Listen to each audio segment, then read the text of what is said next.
gente que todavía no conoce, él es Nicolás Ferri, kinesiólogo del Club Atlético Boca Juniors. Quizás nos podrías contar un poquito de cómo fue tu trayectoria o es tu trayectoria en cuanto a la kinesiología en el deporte, Nicolás.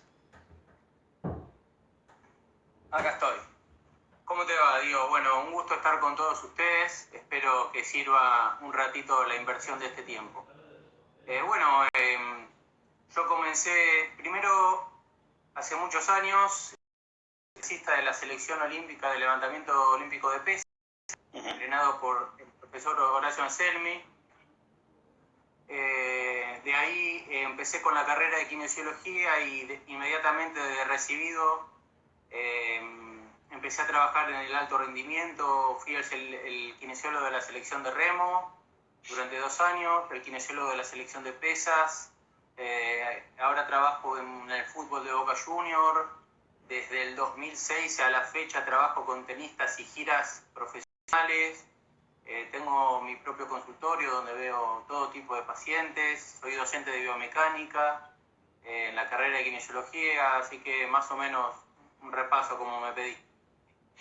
Gracias, Nico. Sí, siempre es bueno saber lo que uno ha recorrido y la experiencia que va acumulando, y eso hace que también nosotros aprendamos de aquellos que tienen más pasos, más tiempo, más años recorrido, ¿no? Así que bueno, ¿querés entrar ya al tema? Perfecto, dale. Vale. Bien, ahí se logra ver más o menos. Sí, se logra. Igual vos vas diciendo y vamos preguntando cualquier cosa, Nico. Dale, perfecto. Vos me preguntás. Dale. Bueno, vamos a hablar un poquito de los patrones de sobrecarga, tanto en el entrenamiento de musculación como en el gesto deportivo de alto rendimiento.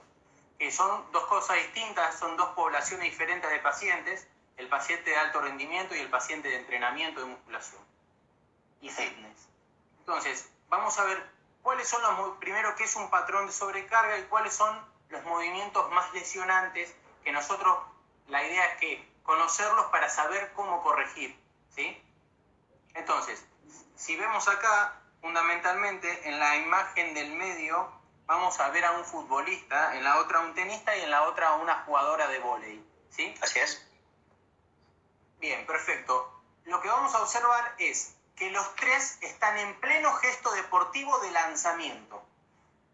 2 para lanzar desde la raqueta y desde el miembro superior, y el futbolista el lanzamiento lo realiza con el miembro inferior.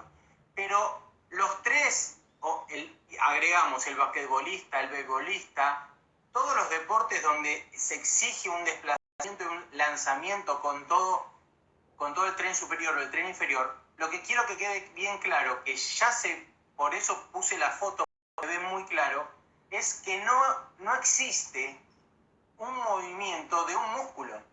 No le puedo pegar a la pelota con el recto anterior del fémur. No le puedo pegar a la pelota del tenis con el tríceps o con la fuerza de bíceps. Por eso, lo que quiero que quede claro hoy es hasta dónde y cómo es transferible la fuerza de, por ejemplo, hacer banco plano. ¿Es transferible la fuerza del banco plano a un saque en el tenis? Vamos a verlo, porque el patrón de sobrecarga, ¿por qué se llama patrón? Un patrón está constituido por distintos movimientos. El patrón de apertura, que lo vemos bien en la jugadora de vóley, con el brazo que va a rematar, ¿está bien? Bien. Ese es el patrón de apertura que hace extensión, abducción y rotación externa, para luego violentamente hacia adelante. Fíjense el jugador de fútbol cómo termina de rematar la pelota y vemos una extrema flexión de cadera, un extremo patrón que involucra la flexión de la cadera, la rotación interna de la misma y la aducción de la misma. Entonces, vamos a ver movimientos multifactoriales en un mismo gesto. Eso es un patrón. ¿Y qué es un patrón de sobrecarga? El patrón de sobrecarga es como yo sé que el futbolista, el tenista y la jugadora de vóley realizan los mismos patrones de movimiento constantemente, entrenamientos y por partido. Yo esto lo tengo que tener bien en claro para planificar un entrenamiento de prevención de lesiones. ¿Por qué? Porque si yo me concentro en que sea más fuerte, más veloz y más explosivo solamente, que eso es muy válido, perfecto, yo me voy a concentrar siempre en el mismo patrón de entrenamiento. Si yo a este futbolista le doy más sillón de cuádriceps, más estocadas, más desplante, más salto, voy a seguir influyendo en su cadena extensora de rodilla o en su cadena flexora de cadera o en su cadena anterior y voy a sobrecargar y generar lesiones por una sobrecarga del patrón de movimiento. Eso es un patrón de sobrecarga. Seguimos. Bien, acá en esta diapositiva vamos a ver distintos conceptos que hablan Feldenkrais, Suchard, Vladimir Janda, que son autores que hablan de cómo se involucra la postura la postura y las asimetrías a la regulación del movimiento. ¿Qué hablan ellos, básicamente? Que hay una integración funcional y existe una integración estructural. ¿Qué pasa? Las patologías de segmentos, las patologías de patrones neuromusculares de sobrecarga, son patologías funcionales. Por tanta función, por tanto lanzamiento, se genera un hiperuso y la musculatura se pone rígida, se disminuye la propiocepción, las cápsulas articulares se ponen más laxas. Ahora lo vamos a ir viendo cada concepto individualmente. Entonces, al perder estructura, ¿sí?, la función se va cambiando también. Por eso es tan importante la evaluación postural, la evaluación de asimetrías, la evaluación de fuerza y de acortamiento musculares, y no solamente evaluaciones del salto, evaluaciones de la carrera, evaluaciones del freno y del contramovimiento, que son fundamentales para saber dónde está parado mi atleta, pero las evaluaciones de estructura son primordiales, son de base, porque es como querer armar, es como querer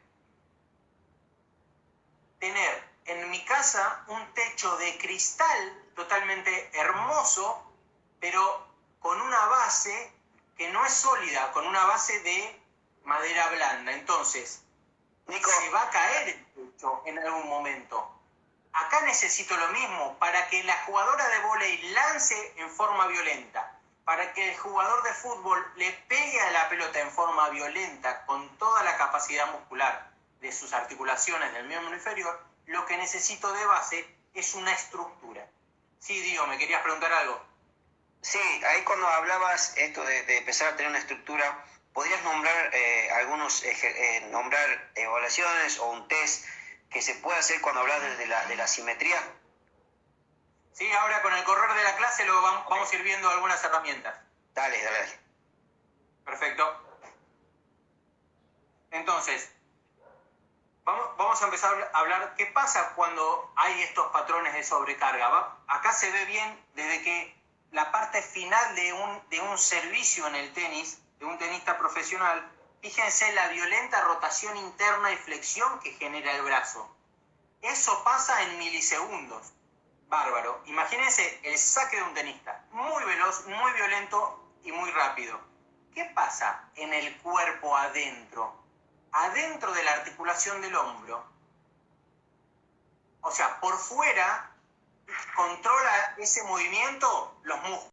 Pero por dentro, el movimiento está controlado por la cápsula articular. Esto es un concepto muy importante. Eso yo como kinesiólogo, como preparador físico, como médico, no lo puedo ver. Yo no puedo ver cómo está la cápsula. Pero yo sé que en los movimientos de gran amplitud articular, como por ejemplo estoy en el gimnasio, ya lo vamos a ver, y yo quiero trabajar con un pullover muy posterior o con una máquina de mariposas muy atrás o en un banco plano desciendo hasta el final, ¿qué pasa en los movimientos de gran amplitud como esos movimientos del fitness o como estos movimientos que terminan sobreexagerados? La cápsula se hace cada vez más laxa.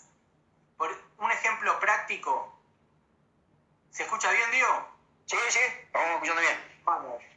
Un ejemplo práctico para esto es un pack de 6 latas de cerveza viene envuelto en un plástico finito pero rígido. ¿Estamos de acuerdo? Donde las 6 latas de cerveza están comunicadas y están estables. Si vos cortás o estirás ese pack, ¿sí?, plástico, ya las 6 latas de cerveza se empiezan ¿a qué? A moverse, ya no tienen la misma estabilidad. ¿Qué pasa entonces?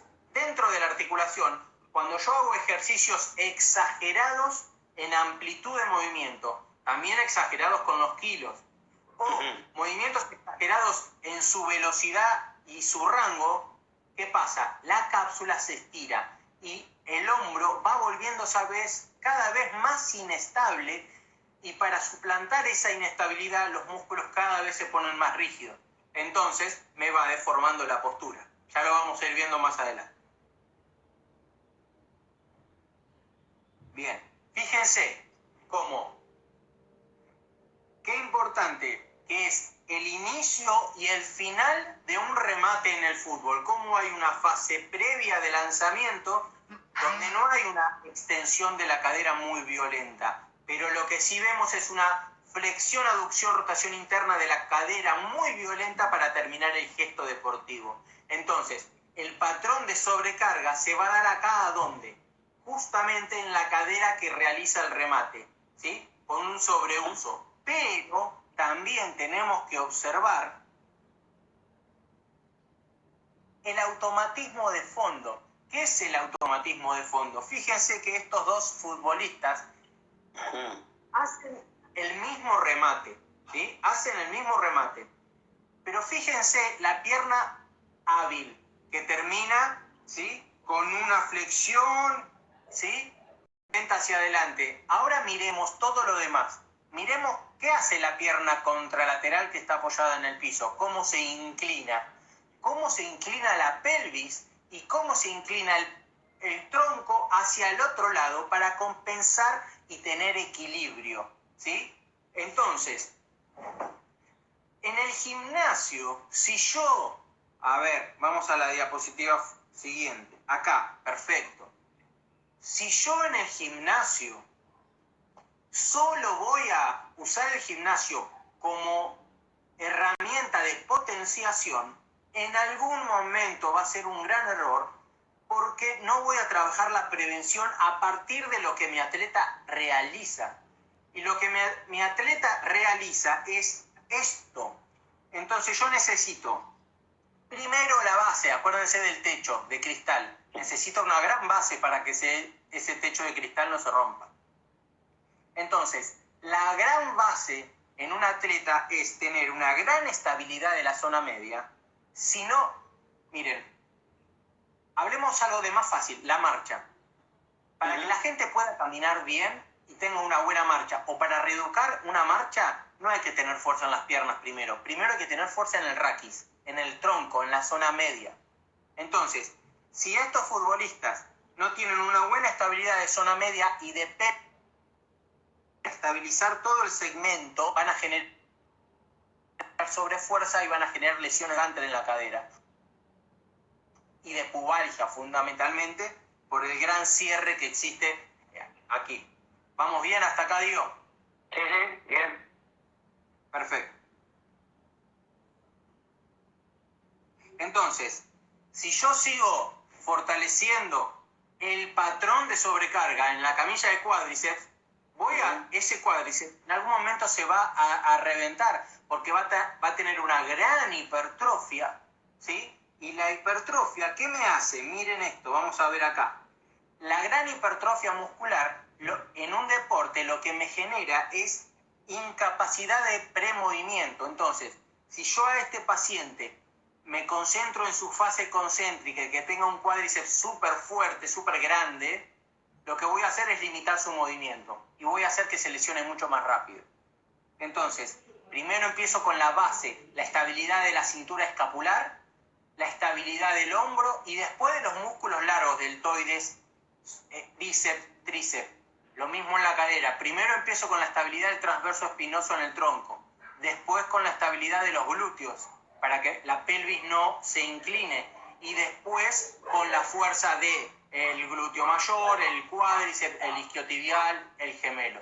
Este orden es fundamental. ¿Y cuánto tardo? ¿Cuánto ocupo los primeros meses en un atleta, en un alumno de 13, 14, 15, 12 años que no tiene formación postural?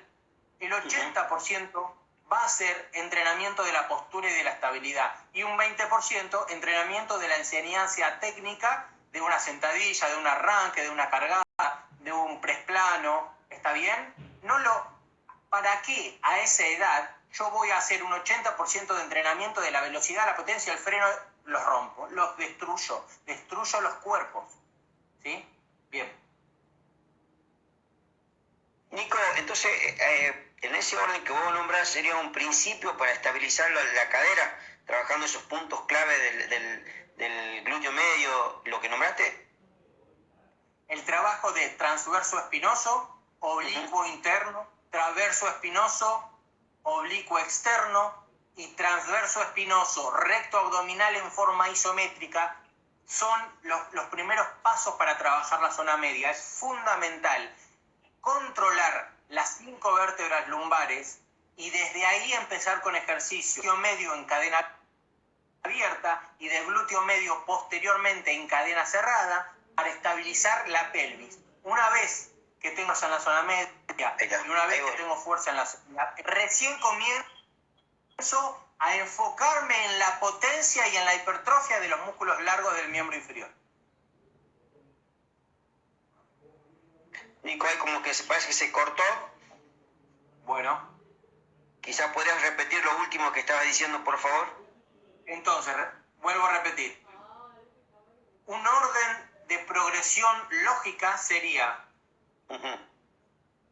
ejercicios isométricos, no concéntricos, excéntricos. Primero siempre isométrico, de transverso espinoso oblicuo interno, transverso espinoso oblicuo externo, transverso espinoso recto abdominal en forma isométrica. Una vez que tengo estabilidad y propiocepción y sensibilidad en las 5 vértebras lumbares, desde el abdomen, lo que hago es ejercicios de isometría y concéntrico-excéntrico en cadena abierta para glúteo medio y en cadena cerrada posteriormente para glúteo medio. Y luego recién vienen los ejercicios de focalización de la musculación, de la hipertrofia y de la potencia para los músculos largos como cuádriceps, isquios, gemelos.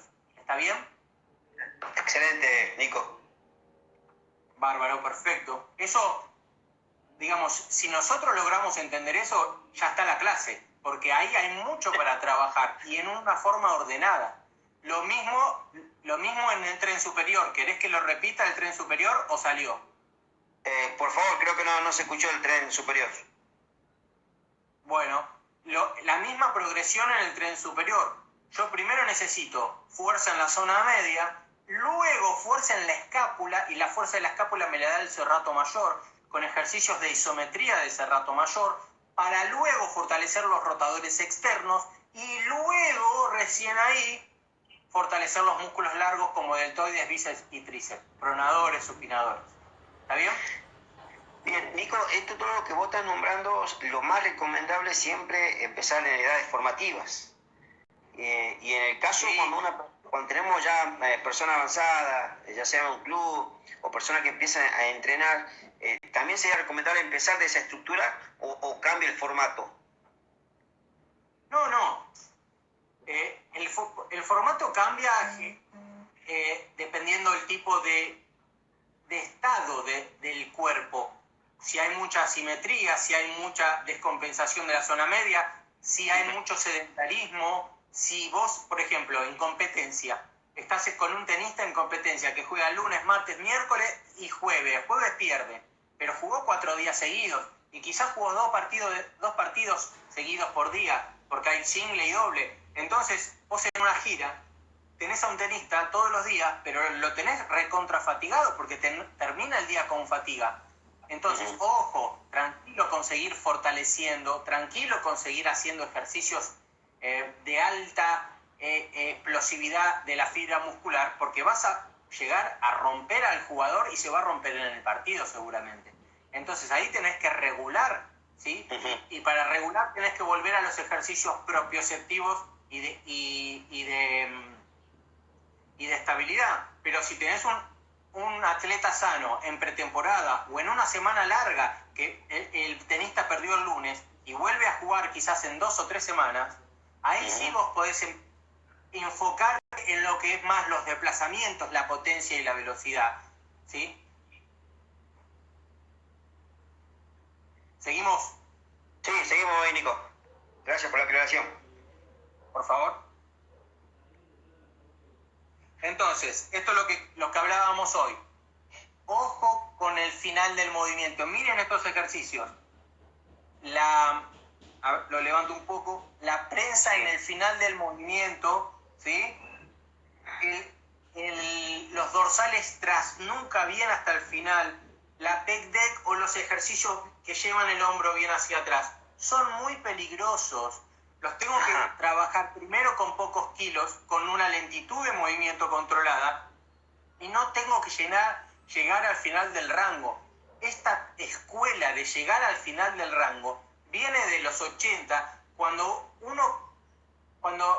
desde la musculación, desde el fitness, desde el entrenamiento de la hipertrofia, se quería sentir, se creía o se cree todavía que el dolor es bueno para el entrenamiento.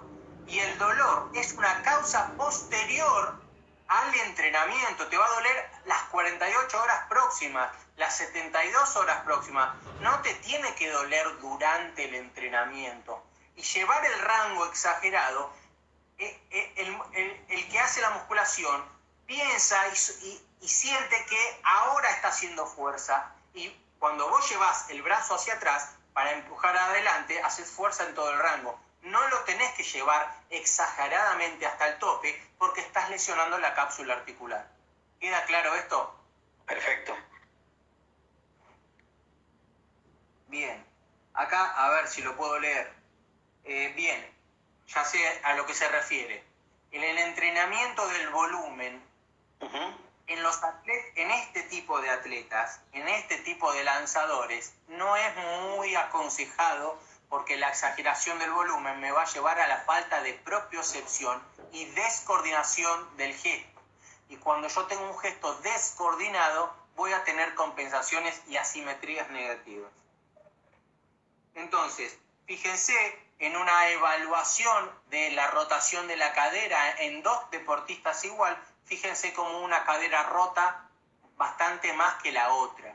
Aunque en las dos hay deficiencia de rotación, en una es mucho más notoria. Y generalmente esa es la pierna hábil. Entonces, la pierna hábil es la que termina con el patrón de sobrecarga. Entonces, si yo en el gimnasio sigo enfocándome en los ejercicios del patrón de sobrecarga, esa cadera cada vez va a estar más inutilizada. Hasta que se rompen los cruzados, hay una tendinitis del Aquiles, tendinitis crónica del tendón rotuliano, pubalgia, en fin de lesiones comunes que pasan por esto, no pasan por mala suerte. Fíjense en este tipo de evaluación, fíjense esta evaluación de la capacidad de la apertura coxofemoral o la evaluación de apertura de aductores.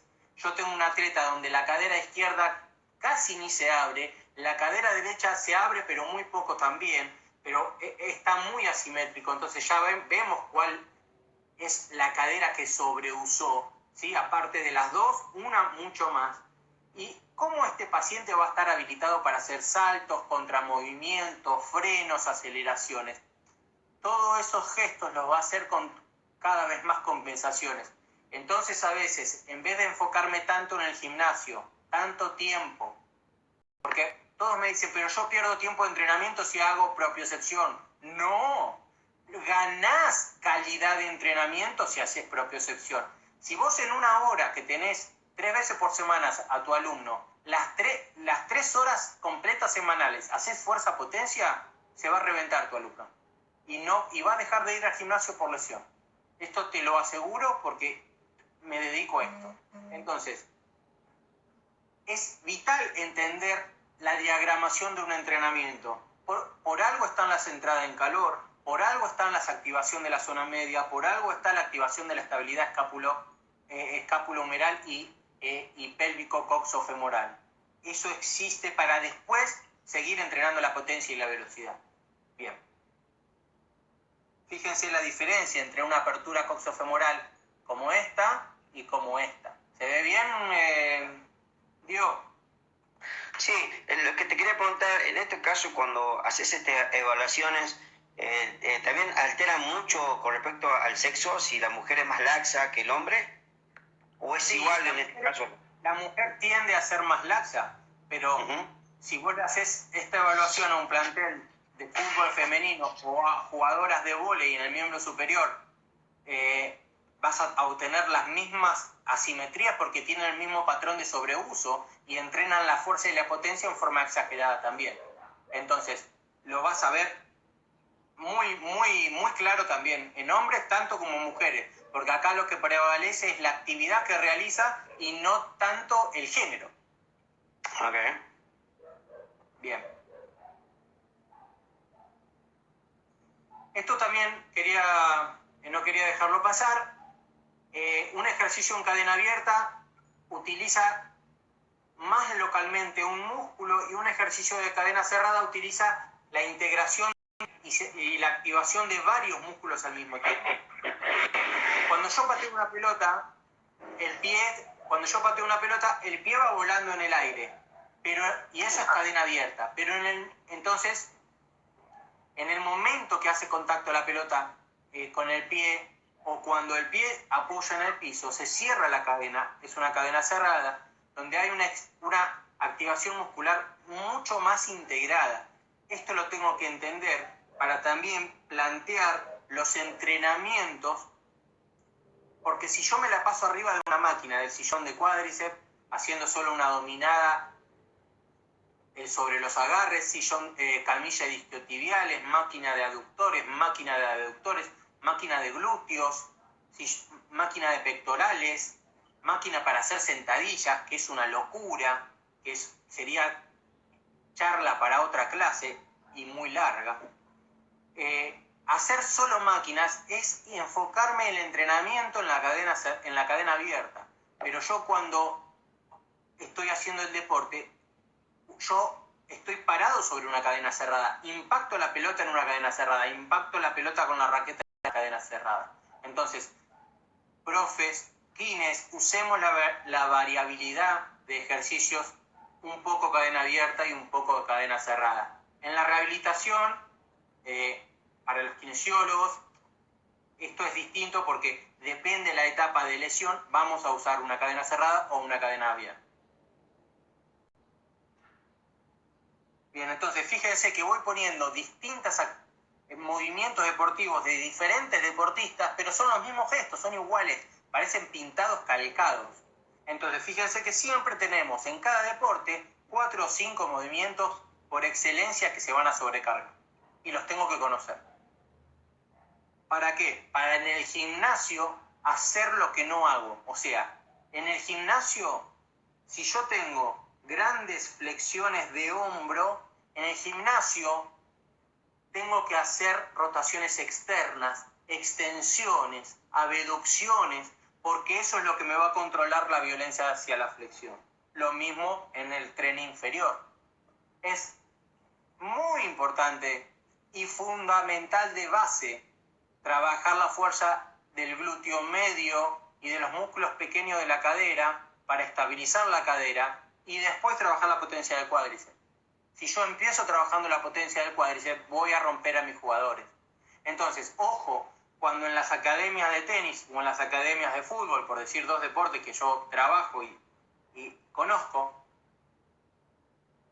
a los chicos de 11, 12, 13, 14, 15 años empiezan a entrenar doble turno y empiezan a copiar los entrenamientos de Federer y de Nadal. Y Federer y Nadal, si entrenan Federer y Nadal así, yo quiero que mi hijo o mi alumno entrene así. No, porque Federer y Nadal ya están desarrollados y están haciendo una actividad muy riesgosa que es el alto rendimiento. Entonces, un chico de 13, 14 que está formando su cuerpo, ¿tiene que entrenar y competir como Federer? No. No, a ver, técnicamente no me estoy metiendo en lo técnico. No estoy diciendo cómo tiene que pegarle a la pelota, cómo tiene que pararse para un revés. Estoy diciendo cómo tiene que entrenar y cargar su físico. Entonces, vamos a ver acá distintas evaluaciones. Como me preguntabas hoy, Pío. Vamos a ver la evaluación de la inclinación del tronco para ver, porque miren esta foto. Volvemos a las fotos, a ver, volvemos hasta acá. Fíjense, la inclinación del tronco. ¿Ven cómo inclina el tronco siempre para el mismo lado? Porque le van a pegar siempre con la pierna hábil. Claro. Entonces, evaluar y tener claro la evaluación de la inclinación lateral del tronco es muy importante. Porque estos pacientes a la larga o a la corta me van a decir que para la izquierda inclino tantos grados o tantos centímetros y para la derecha mucho menos. Y eso lo tengo que trabajar. Si no lo trabajo en el gimnasio, no lo trabajo en ningún lado, ¿sí? O el terapista físico, el kinesiólogo, el osteópata, el quiropráctico dentro del consultorio. Por eso es tan importante el trabajo multidisciplinario. Médico, kinesiólogo, preparador físico, nutricionista, fundamental. Evaluaciones para la apertura coxofemoral, evaluaciones para la capacidad de la extensión de la cadera, para el subacilíaco, evaluaciones de la cadena posterior. Fíjense esa tremenda flexión de rodillas. ¿Se logra ver, Diego? A ver, un poco. Se ve el primer cuadro grande, dibujo grande, se ve mejor. Abajo, la evaluación de isquiotibiales, que no logra extender la rodilla por completo. El cuadro grande que está mostrando Nico, ese me da un parámetro de una evaluación de asimetría de qué punto. ¿De cadera? No, el cuadro grande. El que inclina hacia derecha e izquierda. Exacto. De inclinación del tronco. Vos podés medir con el brazo que va hacia abajo, podés medir cuántos centímetros se desplaza de cada lado y fijarte cuánto es capaz de inclinar su espalda de cada lado. ¿Por qué? Porque esta evaluación de la inclinación del tronco lo que te da es información. Si pierde inclinación de un lado, también pierde rotación. Van juntas. Entonces, inmediatamente, si vos vas viendo que al tercer mes de empezada la temporada de competencia, haces esta evaluación y te da 3, 4, 5 centímetros de menor inclinación, ya lo tenés que empezar a trabajar porque es una gran asimetría que después para pegarle a la pelota no va a rotar y no va a inclinar el tronco, y eso lo va a hacer más con lo que no hace con el tronco, lo va a hacer con la pelvis y con la rodilla. Entonces va a tener lesiones de pelvis y de rodilla por falta de rotación e inclinación del tronco. Entonces, cuanto menos centímetros estén separados, es mucho mejor. Digamos, cuanto por igual se desplace de un lado al otro, mejor. Claro. Ahí está. Así es. Acá les voy a pasar un video con ejercicios fundamentales, ¿sí? A ver, un momentito. Vamos a ver si anda acá.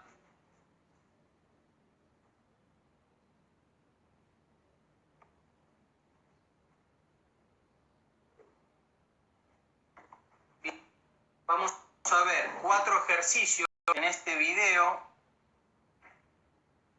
Perfecto. Para trabajar estos patrones de sobrecarga de cadenas flexoras y extensoras. Vamos a ver el ejercicio para la apertura de la coxofemoral en flexión para cuádriceps y psoas-ilíaco, ¿sí? En el fútbol es fundamental. Ejercicios para el estiramiento y la apertura de toda la cadena anterior. Ejercicios para el estiramiento de la cadena posterior para que tengan una buena fluidez y estiramiento de la rodilla, porque cuanto más queda flexionada una rodilla, más inestable es. Y trabajos de estiramiento excéntrico para los aductores, que es la cadena de cierre en el fútbol, ¿sí? Son trabajos fundamentales, básicos, pero más importantes que los trabajos difíciles, porque estos trabajos son de base, y si no tengo base, voy a llegar a la lesión. Bueno, espero haber sido claro, Dio. Sí, Estoy sí. abierto a sus preguntas. Acá preguntan, bueno, primero si tenés algún libro, alguna biografía para recomendar. Bueno, a ver, de acortamientos musculares, de postura y de test y de evaluaciones, muy bueno. Hay un libro que se llama Kendall's, Pruebas de dolor y pruebas funcionales y posturales. Kendall's con apóstrofe S, búsquenlo, es muy bueno y generalmente se consigue, se consigue en internet. Sí, búsquenlo. Y si lo pueden comprar, mejor. Yo obviamente lo tengo original, a color, y es muy lindo porque es un manual que lo utilizás cada tanto, lo utilizás porque te guía, es bárbaro. Acá tengo una pregunta, Nico, de la gente. Algo del el estiramiento. Yo creo que así la pregunta sería. ¿El estiramiento es por aparte de la sesión? ¿Cómo? La pregunta algo así, ¿el estiramiento, sesiones aparte? O sea, considero que la pregunta es si el estiramiento tiene que ser una sesión aparte de lo que sería como nosotros llamamos estar la cama y todo lo demás. Bueno, vos ahí lo podés dividir en dos. La vuelta a la calma es trabajar la elongación. Podés trabajar estiramientos de 15 a 10 segundos, a 5 segundos, no más que eso. Podés invertir 15 a 20 minutos en estirar un poco todos los músculos del cuerpo. Elongarlos, bajar la presión, vuelta a la calma. Pero la flexibilidad es fundamental entrenarla en frío, fuera y lejos de la competencia y del entrenamiento pesado. De menos carga, ocuparme de una cadena muscular durante 50 minutos. O sea, isquiotibiales, glúteos, gemelos, columna lumbar, sóleo y fascia plantar, que es todo cadena posterior. 50 minutos. Voy a utilizar estiramientos de 30 segundos a un minuto. Son muy progresivos, lentos, de a poco, pero muy intensos, porque son 30 segundos a un minuto de estiramiento de una misma. Es algo, y necesito hacer eso durante 40 minutos. Eso es entrenar en frío y voy a llegar a un periodo plástico de formación mucho más rápido que si elongo nada más.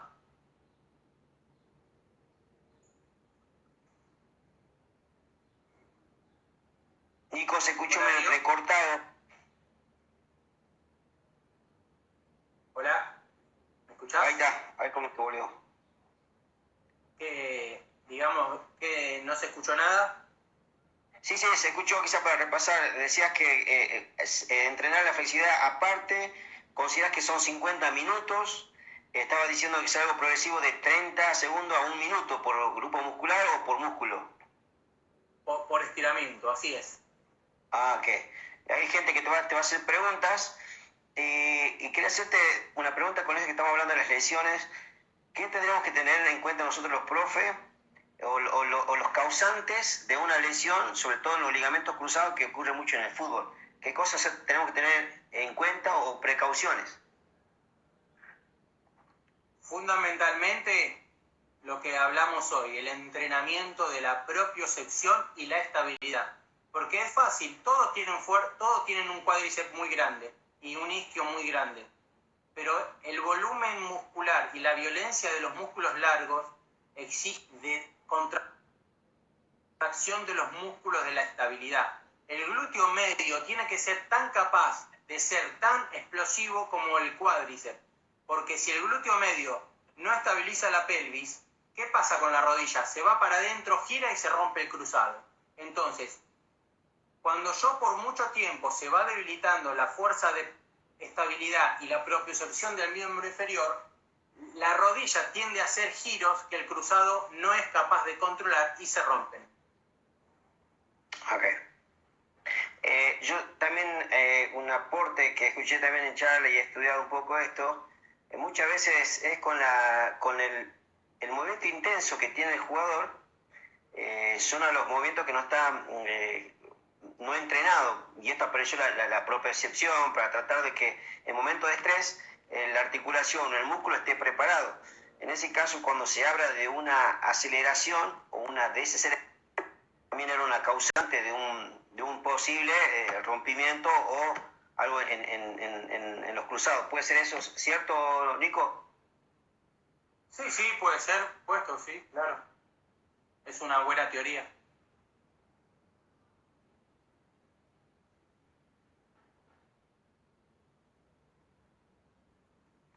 Hay una pregunta que dice, ¿me escucha, Nico? Se corta, ahora te escucho. Dice que eso que es Se corta, digo, no, no se escucha ni una palabra. Sí, no sé qué está pasando. A ver, ¿ahí me escuchás? Ahora sí. La pregunta dice si en el básquet se trabaja de la misma manera, considero que la flexibilidad. Está preguntando el profe o el muchacho. ¿Cómo si en el básquet? Si en el básquet se trabaja de la misma flexibilidad, yo considero por la talla, creo que va la pregunta. Se corta todo, digo, no, no, no te puedo escuchar la pregunta. Si en el básquet se trabaja, y ahí me quedé. Se trabaja la flexibilidad de la misma manera que otro deporte. Sí, por supuesto, porque lo que vos buscás en la flexibilidad, en frío, es mejorar la postura y las asimetrías. Que las vas a tener en el básquet igual que en el fútbol, ¿sí? En cada deporte se van a focalizar en distintas zonas, pero el basquetbolista también necesita ser flexible para tener buena prefase de fuerza. Sin flexibilidad no hay gran reclutamiento muscular.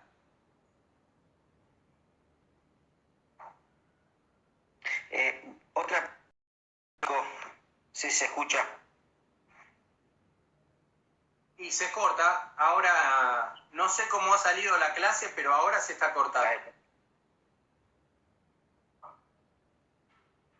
Está muy entrecortado. La clase se escuchó bien, digo. Sí, sí, excelente, Nico, excelente, excelente. Solo que ahora no sé qué pasó, que se está intercortando. Ahora volvió. Sí, fuiste muy claro.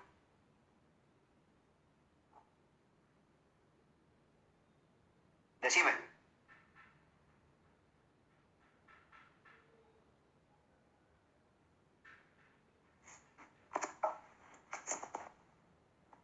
Ahí está, Nico.